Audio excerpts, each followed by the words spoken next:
X হ্যান্ডেলের ঘটনা নিয়ে একটি রাজনৈতিক দল ব্যবসা করছে বলে অভিযোগ করেছেন জামায়াত ইসলামীর আমির ডাক্তার শফিকুর রহমান।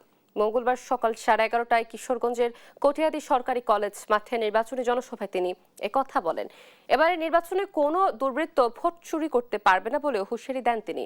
ক্ষমতায় গেলে যুবকদের বেকার ভাতার পরিবর্তে যোগ্যতা অনুযায়ী কর্মসংস্থানের ব্যবস্থা করা হবে বলে জানান জামায়াতের আমির।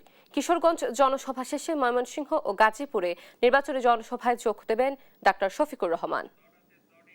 একটি রাজনৈতিক সংগঠন এই সব কিছু স্পষ্ট হওয়ার পরেও এইটা নিয়ে তারা এখন ব্যবসা করছেন।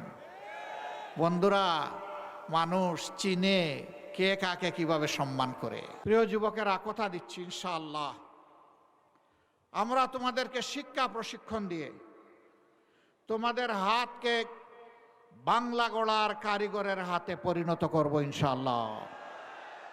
তোমাদের হাতে বেকার ভাতা নয়, তোমাদের দাবি অনুযায়ী তোমাদের মর্যাদার সাথে সঙ্গতি রেখে সেই কাজগুলা তোমাদের হাতে তুলে দেব ইনশাআল্লাহ।